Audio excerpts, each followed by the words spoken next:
जय माता रानी। नमस्कार दोस्तों, आप समस्त श्रोतागण का आपके YouTube चैनल जीवन अमृत पर हार्दिक अभिनंदन है।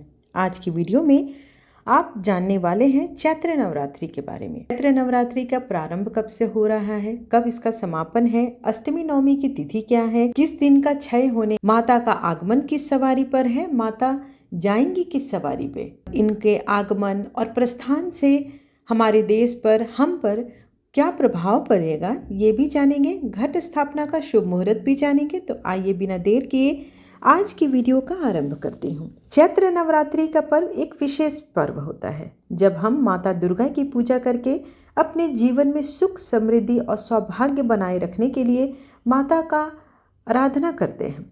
इस दौरान व्रत रखने से न केवल आध्यात्मिक उन्नति होती है बल्कि मानसिक और शारीरिक विकास भी होता है। ऐसी मान्यता है कि इस पर्व को विधि विधान से और श्रद्धा पूर्वक करने से माता की असीम अनुकंपा भक्त जन पर बनी रहती है। चैत्र नवरात्रि का पर्व बहुत ही श्रद्धा और उत्साह के साथ मनाया जाता है। यूं तो पूरे चैत्र मास में देवी भागवत कथा का रसपान करने से माता की असीम अनुकंपा आप पे बनी रहती है। साथ ही राम जी की जो कथा होती है, राम कथा, इसे भी अगर आप श्रवण करते हैं तो भगवान की असीम अनुकंपा बनी रहती है। इस बार माता दुर्गा अपनी सवारी के रूप में हाथी पर सवार होकर आ रही हैं। हिंदू धर्म में देवी दुर्गा की सवारी का एक विशेष महत्व है।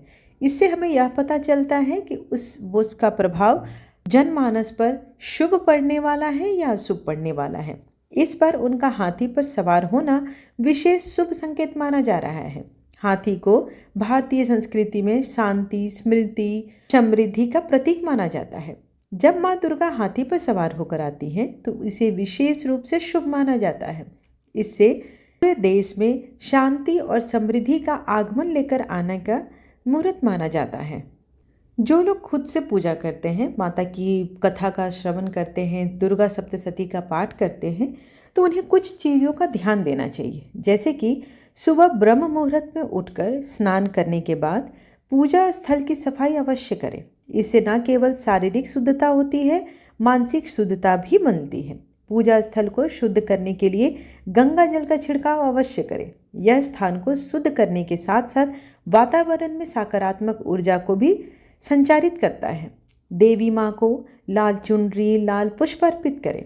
लाल रंग देवी शक्ति के प्रतीक माना जाता है। इस दौरान यह रंग बेहद शुभ माना जाता है। पूजा में चना और खीर का प्रसाद अर्पित करें। यह प्रसाद माँ दुर्गा की कृपा प्राप्त करने का एक विशेष माध्यम रहता है। पूजा स्थल पर धूप बत्ती, देसी घी का दीपक जलाएं। इससे वातावरण में शांति और सकारात्मकता का संचार होता है। पूजा के दौरान दुर्गा सप्तशती और दुर्गा चालीसा का पाठ करें।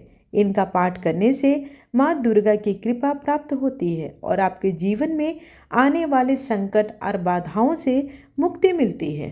पूजा करने के बाद माँ दुर्गा से अपनी गलतियों के लिए क्षमा प्रार्थना अवश्य करें। इससे माता प्रसन्न होती है और आपको मनचाहित वर भी प्रदान करती है और उनका आशीर्वाद सदैव आप पर बना रहता है।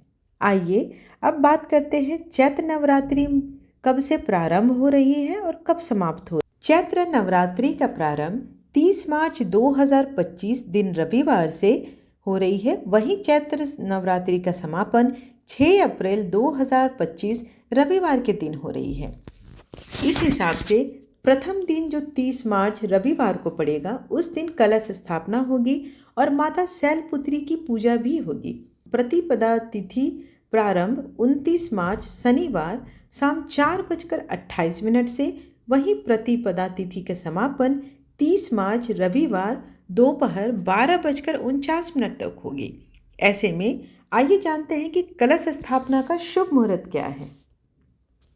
कलश स्थापना नवरात्रि की पूजा का एक महत्वपूर्ण भाग है। इसलिए हमें ध्यान रखना चाहिए कि कलश की स्थापना हमेशा एक शुभ मुहूर्त में करें। ऐसा करने से माँ दुर्गा की कृपा प्राप्त होती है।